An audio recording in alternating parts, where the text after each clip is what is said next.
Hello दोस्तों, कैसे हो आप सब। उम्मीद है सब अच्छे होंगे। आप सभी को प्यार भरा नमस्कार। और कहते भी हैं कि भाई बीती ताही बिसार दे, आगे की सुध ले। अगर आपका पेपर अच्छा हुआ है तो बहुत बढ़िया, मुबारक हो। लेकिन अगर आपका नहीं हुआ तो भी आप मायूस ना हो। एचटेट है वो अगली बार हो जाएगा। आप अब की गलतियों से उनमें सुधार करें और उन गलतियों से सीखें। ये नहीं कि हम बार बार उनको रिपीट करते जाएं। कई बच्चों को मैथ्स और रीजनिंग से डर लगता है, लेकिन मैं आपको विश्वास दिलाती हूँ कि मैथ्स और रीजनिंग इतना इजी आता है इसमें कि आप इजीली 10 में से 7-8 नंबर तो ले सकते हैं। कोई भी ले सकता है, ठीक है। 10 तो चलो कई बार हो जाता है भी क्वेश्चन आते आते भी गलत हो जाए या उस टाइम ध्यान में नहीं आए, लेकिन 7-8 नंबर आप आराम से ले सकते हो। तो इसलिए मैं आपको इजी तरीके से समझाऊंगी और इन पेपर का एनालाइज करेंगे तीनों लेवल का। और उसमें हम reasoning, maths, Hindi, English, Haryana G K सभी को बारी बारी करेंगे। तो आज हम करेंगे रीजनिंग, जो पीजीटी लेवल पर पेपर आया था उसके 10 क्वेश्चंस। ठीक है, स्टार्ट करते हैं। फर्स्ट क्वेश्चन है, विजय उत्तर की ओर 10 किलोमीटर चलता है। इंग्लिश में मैंने नीचे लगाया है, वहां से पढ़ें क्योंकि पूरा बोर्ड पर नहीं आ रहा था। ठीक है, तो विजय है वो नॉर्थ की ओर 10 किलोमीटर जाता है, फिर वहां से 6 किलोमीटर साउथ की ओर चलता है, उसके बाद 3 किलोमीटर पूर्व की ओर ईस्ट की ओर जाता है, और अब वह अपने प्रारंभिक स्टार्टिंग पॉइंट से कितना किलोमीटर और किस दिशा में है ये बताना था। बहुत इजी क्वेश्चन था, ऑप्शन थे उनको देखकर ही क्लियर हो रहा था, लेकिन फिर भी आपको ये पूरा सोल्व करवाऊंगी मैं। अब कैसे, देखो यहां से स्टार्ट करते हैं। मान लो ये है विजय, अब ये नॉर्थ में जा रहा है, नॉर्थ की साइड लेते हैं पेपर पे, कागज पर ऊपर की साइड। डायरेक्शन के बारे में पता है आपको? नहीं पता है तो आपको बता देती हूँ कि कंप्लीट रीजनिंग कोर्स मैंने चैनल पर दे रखा है, और उसमें मैंने पूरी कंप्लीट जितनी आज पेपर में पूछी गई है या पहले कोई भी एग्जाम चल रहे हैं, कोई भी एग्जाम आता है ना, उस कोर्स में से ही क्वेश्चन आते हैं। सारे टॉपिक वहां पे मैंने करवा रखे हैं, तो ये टॉपिक भी वहां पर है, आपको डिटेल में मिल जाएगा। ये है विजय, विजय चला भाई नॉर्थ में, कितना 10 किलोमीटर, यहाँ पहुंच गया। अब वो 6 किलोमीटर साउथ में गया, दक्षिण में। अब दक्षिण तो नीचे रह गया, इसका मतलब वो वापिस हो लिया, मुड़ा नहीं लिखा इन्होंने, लिख दिया दक्षिण में गया। अब दक्षिण में यहाँ पे आ गया वो 6 किलोमीटर यहाँ तक। अब वो पूर्व में गया, कितना 3 किलोमीटर, यहाँ पहुंच गया। अब पूछा है वो यहाँ से कितना दूर है। ठीक है, यहाँ स्टार्टिंग पॉइंट है, यहाँ वो अभी खड़ा है, यहाँ से वो कितनी दूर खड़ा है, कितनी दूर पहुंच गया है। तो क्या करेंगे, देखो अब इसमें सीधा डायरेक्शन देख लेना, ये कौन सा है उत्तर, ये कौन सा है पूर्व, तो उत्तर पूर्व में हो गया। तो ऑप्शन में एक में ही था जो उत्तर पूर्व को बता रहा था, तो ये ऑप्शन हमारा राइट हो गया। ठीक है, हमें डिस्टेंस निकालने की जरूरत नहीं पड़ी। अब डिस्टेंस अकेली आ जाए तो कैसे निकालेंगे, देखो ये हो गया 3 किलोमीटर, 10 में से 6 इधर वापिस आ लिया, तो ये बच गया हमारा 4 किलोमीटर हो गया। अब ये जो तिर्यक टेढ़ी लाइन निकालते हैं वो मैं बताती हूँ आपको किससे निकलेगी, पाइथागोरस प्रमेय से। कि पथ को गोरस यानी गौण कर दिया, छोटा कर दिया। ये याद रखेंगे कि छोटा रास्ता शॉर्टकट हो गया ये। अब तो ये क्या करेंगे, पाइथागोरस होता है H square is equal to P square plus B square. B यानी बेस आधार, ये लंब और ये कर्ण, तो ये समकोण त्रिभुज हो गई।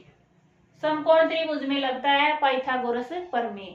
अब इसका ये निकालना है एच, तो परपेंडिकुलर कितना है भाई, ये लंब कितना है 4, 4 का स्क्वायर प्लस में बेस कितना है 3, आधार है 3, 3 का स्क्वायर, 4 का स्क्वायर 16 है, 3 का स्क्वायर 9, कितना आ गया भाई 25। ये हो गया एच का स्क्वायर, तो एच कितना आ जाएगा 5, तो 5 किलोमीटर। ठीक है, इस तरह से हम सोल्व करेंगे, इजी है। अगला नेक्स्ट क्वेश्चन है, किसी निश्चित कूट में, अब कोड लैंग्वेज से है कि भाई कोड लैंग्वेज में मंकी को ये कहा जाए और टाइगर को कैसे लिखेंगे। अब मंकी है, मैं कैसे बताती हूँ, आप इसको पहले ऐसे लिख लो एक दूसरे के ऊपर नीचे। मंकी ये एक्स, ये डी, ये जे, एम, एन, एल। ठीक है, अब हमें इसमें देखना है आपस में क्या संबंध है। अब m और x और d इसका जब माइनस करके देखते हैं ना तो कुछ भी रिलेशन नहीं बन रहा, तो हम पीछे से स्टार्ट करके देखेंगे तो यहां से कुछ रिलेशन बन रहा है। अब ये देखो x y पास पास है d e, तो यहां से बनेगा हमारा कि 1 1 माइनस कर रखा है, ठीक है। y से पहले आता है x, e से पहले आता है d और ये k से पहले j, तो 1 1 माइनस हो रहा है इनमें, समझ आया। L M N O M N J K D E X Y, तो अब हमें टाइगर का निकालना है, T I G E R। अब इजीली निकाल सकते हैं, क्या आएगा देखो, R से पहले क्या आता है Q, Q R। अब इसमें देख लो ऑप्शन एक ही है जिसमें Q है, तो यहां से हमारा आंसर निकल गया। इसको पूरा करके देखो, E क्या आएगा D, ठीक है, और ये G की जगह क्या जाएगा F, I यहाँ पे H I और ये S T, तो Q D F H S, ये हमारा ऑप्शन राइट हो जाएगा। इस तरह से करते हैं। इस क्वेश्चन में क्या करना था कि ए का अर्थ जोड़ है, ये किससे है, सिंप्लीफिकेशन से है, ठीक है। तो हमें सिर्फ कुछ नहीं करना होता, ये उठाना है और इसके बीच में जो साइन दे रखे हैं ना उनको चेंज करना है। कैसे करते हैं देखो, ये 18 अब यानी 18, ए का क्या है मतलब जोड़, तो प्लस का साइन लगा दिया, ये 12, सी की जगह क्या है, सी का अर्थ भाजित, ये भाग का हो गया, ये 6, ठीक है। डी का अर्थ गुणा, ये यहाँ पे 2, बी का क्या है घटाओ माइनस में 5। अब इसको सोल्व करना है। सोल्व करने के लिए आपको कौन सा फार्मूला होता है, बोर्ड मास, ठीक है, पता है सबको। बोर्ड मास का फॉर्मूला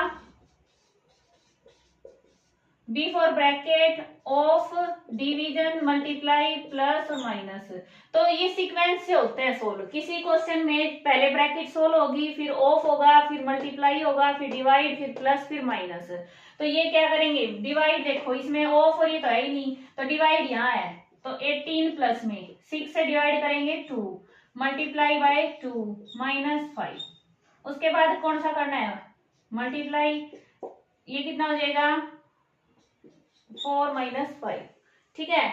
अब ये कितना हो गया देखो, दोनों को जोड़ेंगे कितना आ गया 22, 22 माइनस 5, 22 में से 5 गया 17, तो ऑप्शन क्या आ जाएगा D, D is our answer, ठीक है। समझ आया।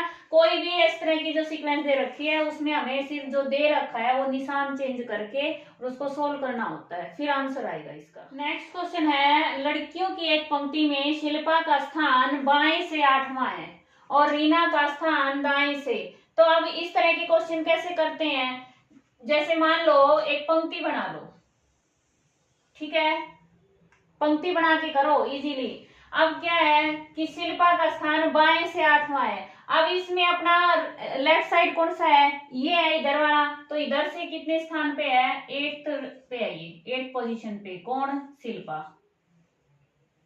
अब रीना का दाएं से, यहाँ राइट से रीना है वो 17 नंबर पे है रीना, ठीक है। मैंने इनको आपस में क्यों नहीं मिलाया, क्योंकि हमें ये नहीं पता कि ये यहाँ है या यहाँ है, हम अपने अंदाजे से ले रहे हैं। इसके बाद क्या बताया, यदि वे अपना स्थान आपस में एक दूसरे का स्थान चेंज कर लें, एक लाइन और खींच ली, चेंज कर दिया, यहाँ आ गई अब शिल्पा, यहाँ आ गई अब रीना, ठीक है। शिल्पा है बाएं से, अब यहां से ये कौन से नंबर पे हो गई 14 नंबर पे हो गई। अब यहां से देखो एक बात है, यहां से देखें तो ये 17 नंबर पे है और यहां से देखें तो ये 14 नंबर है। अब या तो ये कर लो कि 17 और 14 को ऐड कर लो,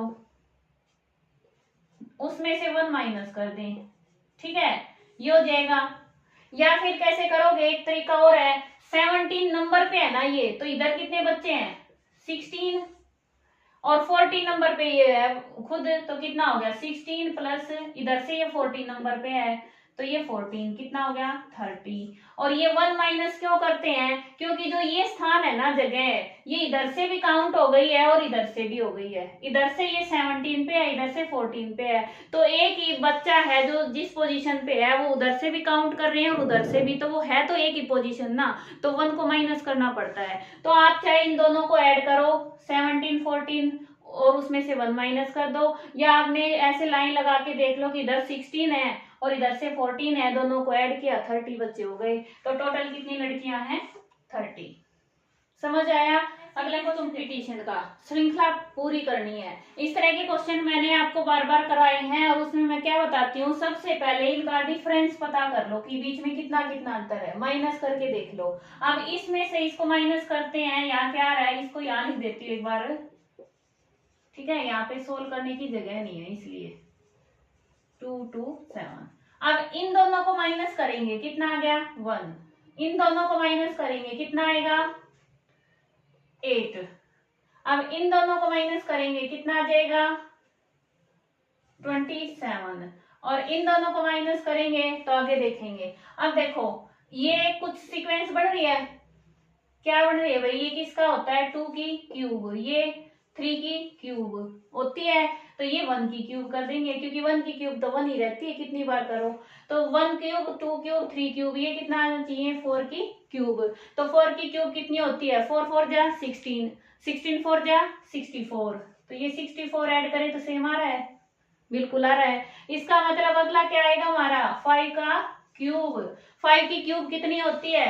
5 मल्टीप्लाई 5 मल्टीप्लाई 5, 5 5 जा 25, 25। और इसको करेंगे तो 125, 125। अब 125 को इसमें ऐड कर दो, कितना आ जाएगा भाई? 352, 352। समझ आया? इस तरह से कोई भी सीक्वेंस आए पहले उसको माइनस करके देखा करो, वहां से सॉल्यूशन निकलना इजी रहता है और जल्दी निकलता है, ठीक है। नहीं आए तो फिर दूसरा देखते हैं। अब ये क्वेश्चन है, इसमें पूछा है कि मिसिंग लेटर सीरीज, और ये टॉपिक भी मैंने करवा रखा है, इसीलिए कह रही हूँ कि जितना मैंने कंप्लीट कोर्स में करवा रखा है सभी प्रकार के क्वेश्चन रीजनिंग में कोई भी पेपर दो उसमें आपके काम आएंगे। अब ये क्या है, मैंने आपको बताया था कैसे सोल्व करेंगे, कि जहां पर ज्यादा भीड़ है ना उसको देख लो। अब भीड़ कहाँ है? एक तो यहाँ है और एक यहाँ है तो इनमें कोई सीक्वेंस बन रही है, डी डी डी, ये सी सी, यहाँ पे बी बी बी। अगर हम यहाँ सी रख दें, एक बार सोच के देखें, तो ये 3 बार डी, ये 3 बार सी, ये 3 बार बी। अब इसके बाद आगे देखो ये क्या है? ए ए, तो ये भी 3 बार हो सकता है, 3 बार ए, 3 बार बी, सी डी, होगी सीक्वेंस। तो जिसमें ए सी है पीछे, आंसर तो वहीं से निकला जाएगा, ये आ गया हमारा ए सी। पूरा करने की जरूरत भी नहीं है, और पूरा करो तो देखो आगे क्या आएगा। अब ये तो हो गया 3 3 बार, यहाँ क्या है? ये 2 बार है, तो इसका मतलब ये डी डी 2 बार हो जाएगा, ये बी बी 2 बार हो जाएगा। तो A A B B C C D D, इसके बाद यहाँ ए बी सी डी, तो B B D A C. इस तरह से ये सीक्वेंस पूरी। ये क्वेश्चन था, ये थोड़ा सा कंफ्यूजन वाला था भाई, काफी टाइम लग जाता है इस तरह के क्वेश्चन में, क्योंकि हमें पता करना होता है कि पैटर्न क्या दे रखा है, ठीक है। तो ये मैं नहीं कहती कि इजी था, इसमें थोड़ा सा दिमाग लगाने वाला क्वेश्चन था। अब इसमें ये इन दोनों को जोड़ के देखें तो भी नहीं आ रहा, माइनस करके नहीं आ रहा, मल्टीप्लाई करके नहीं आ रहा, तो कैसे करेंगे? इसका जो पैटर्न था वो इस तरह से था कि जैसे 11 मल्टीप्लाई 2 कितना हो गया? 22, और 6 को डिवाइड करें 2 से, कितना आ गया? 3, दोनों को ऐड करेंगे, कितना आ गया? 25। तो इस लाइन को तो 2 से मल्टीप्लाई कर रखा था, क्या कर रखा था? 2 से मल्टीप्लाई, और इस लाइन को 2 से डिवाइड कर रखा था, फिर दोनों को जोड़ रखा था, ठीक है। अब देखो 6 को 2 से मल्टीप्लाई करें, कितना आएगा? 12, और 8 को 2 से डिवाइड करें तो कितना आएगा? 4, कितना आ गया? 16, ठीक है। इसको 5 से करेंगे, 5 को 2 से 10, और 12 को डिवाइड करें 2 से 6, कितना आ गया? 16। तो आंसर क्या होगा? 16। क्लियर? आगे देखो। अब अगला क्वेश्चन है, इंग्लिश में मैंने नीचे लगाया, साइड में पढ़े। 5 भिन्न भिन्न घर हैं ए से ई, 5 है ए से ई, एक लाइन में स्थित है, पंक्ति में है, ए बी के दाईं ओर है, ये भी सीटिंग अरेंजमेंट के अंडर ही आता है टॉपिक, और ई सी के बाईं ओर है, लेफ्ट राइट साइड दे रखे हैं, तो ए के दाईं ओर है, इस तरह से क्वेश्चन दे दिया ये। अब इसको सोल्व करने का सबसे आसान तरीका क्या होता है? सबसे पहले ये लाइन लगा लो कि भाई एक लाइन में है 5 घर, ठीक है, लाइन लगा। हमें नहीं पता कौन किसके साइड है, हम क्या करेंगे, एक एक लाइन पढ़ते जाएंगे, इसका करते जाएंगे। सबसे पहला है, एक पंक्ति में स्थित है ए है बी के दाईं ओर है। अब ए ले लिया हमने, कोई भी, ये ए ले लिया, ए है वो बी के दाईं ओर, राइट साइड है, तो बी यहां होना चाहिए, बी के राइट साइड ए हो गया। ठीक है, इतना। ई सी के बाईं ओर है और ए के दाईं ओर है, तो इस लाइन को छोड़ देंगे थोड़ी देर के लिए, क्योंकि इससे समझ नहीं आ रहा क्या करें। तो अब बी डी के दाईं ओर है, जो बी है ना, बी डी के दाईं ओर है, तो डी इधर होना चाहिए। हो गया, ठीक है। अब इस लाइन को देखो आप, ई सी के बाईं ओर है और ए के दाईं ओर है, तो ए के दाईं ओर क्या है, ई, और सी के बाईं ओर कौन है, ई। तब पूछा है बीच में कौन है, ए, तो आंसर क्या आ जाएगा, ए। ठीक है, तो इसमें कुछ भी नहीं करना होता, हमें लाइन पढ़ पढ़ के सिर्फ उसको ध्यान में रख के कि राइट साइड लेफ्ट साइड दो ही चीज हैं भाई, कौन किसके लेफ्ट है कौन किसके राइट है। ठीक है, आगे क्वेश्चन देखो। अब ये नेक्स्ट क्वेश्चन है, इसमें भी ये सीक्वेंस दे दी, पैटर्न दे दिया, तो पैटर्न को यहां लिखो, इज इक्वल टू 36। ये भी थोड़ा सा दिमाग लगाने वाला क्वेश्चन था, इजी नहीं कह सकते इसको। 25, ठीक है। अब बताना है 23 और 3 का आंसर। अब देखो क्या कर सकते हैं, इनसे हमें पता नहीं चल रहा। इसमें ये था हमारा 9 + 3 कितना हो गया भाई, 12। ठीक है, अब 12 है, इसमें करें टेबल में, तो भी ये आगे वाले नहीं बन रहे पैटर्न, मैं आपको सीधा बता रही इसमें क्या आंसर है, किस तरह से है। तो 9 और 3 को ऐड कर दिया 12, 12 को 2 से डिवाइड कर दिया, कितना आ गया 6, 6 का स्क्वायर कितना हो गया 36, तो ये 36 आ गया। दूसरा क्या है, 10 और 6 ऐड करके हो गया 16, 16 को 2 से डिवाइड किया 8, 8 का स्क्वायर कितना हो गया 64। ठीक है, 9 और 1, 9 और 1 10, 10 को 2 से डिवाइड करेंगे 5, 5 का वर्ग 25, 23 और 3 कितने हो गए 26, 26 को 2 से भाग करें कितना आ गया 13, और 13 का स्क्वायर कितना होता है 169, तो ये हमारा आंसर हो जाएगा। समझ आया। अगला क्वेश्चन देखो। अब ये क्वेश्चन है कैलेंडर से। ठीक है, अब क्या पूछा है कि 1988 में 15 अगस्त को बुधवार था, तो 1989 में किस दिन मनाया जाएगा। अब इसको दो तरीके से कर सकते थे, अगर आपको सीधी कोई बात याद है कैलेंडर से रिलेटेड तो उससे भी कर सकते हैं, दूसरा दिन को ऐड करके भी कर सकते हैं। अब मान लो किसी को याद नहीं है कुछ भी कि भाई कैलेंडर को सोल्व कैसे करें, तो सीधा सा है 15 अगस्त को बुधवार था, तो 15 अगस्त के 16 दिन, ठीक है, फिर अगस्त, सितंबर, अक्टूबर, नवंबर, दिसंबर, जनवरी, इस तरह से ऐड करते जाओ इनको, तो क्या होता है कि 15 अगस्त में वापस कितने आ जाएंगे 365 दिन। एक साल पूरा नहीं हो गया भाई, जोड़ोगे तो भी होगा, नहीं जोड़ोगे तो भी होगा, क्योंकि 15 अगस्त को क्या है सेम दिन बताना है, 15 अगस्त 1989 में, तो एक साल का अंतर हो गया। एक साल में कितने दिन होते हैं 365। देखना ये है कि ये जो पूछा है ये लीप ईयर तो नहीं है, लीप ईयर होगा तो 366 दिन हो जाएंगे, नहीं तो 365। ठीक है, अब ये लीप ईयर नहीं है, ठीक है, तो ये 365 दिन हो गए। अब 365 को जब 7 से डिवाइड करते हैं तो रिमाइंडर 1 बचता है, इसका मतलब नेक्स्ट डे हो जाएगा। तो नेक्स्ट डे क्या है, बुधवार से अगला क्या होता है हमारा वीरवार, तो ये हमारा आंसर आ जाएगा। समझ आया ना, यही होता है तरीका कि भाई एक साल का अंतर है ना, और अगर मान लो यहाँ पे एक साल की बजाय 6 महीने का अंतर है, 4 महीने का है, तो दिनों को ऐसे काउंट कर लो कितने दिन बन गए, उनको 7 से डिवाइड कर दो, और शुरुआत हम कहाँ से मानते हैं वैसे रविवार से, लेकिन जो दिन दे रखा है उसकी वहां से मानेंगे, जो रिमाइंडर बच जाए उससे आगे के दिन काउंट कर लो, वो हमारा दिन आ जाएगा। कोई भी दिन निकाल सकते हैं, ठीक है, लेकिन अंतर थोड़ा हो, तो ये नहीं कि आप 4-5 साल का है और उनको दिनों को ऐड करते जाओ, ऐसे नहीं निकलेगा।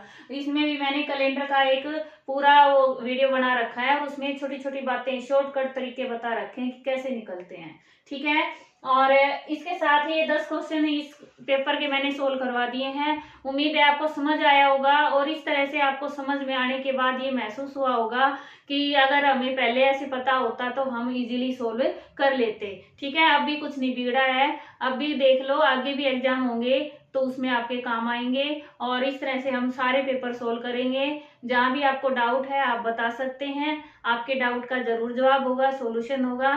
Thanks for watching. आपका दिन शुभ हो। धन्यवाद।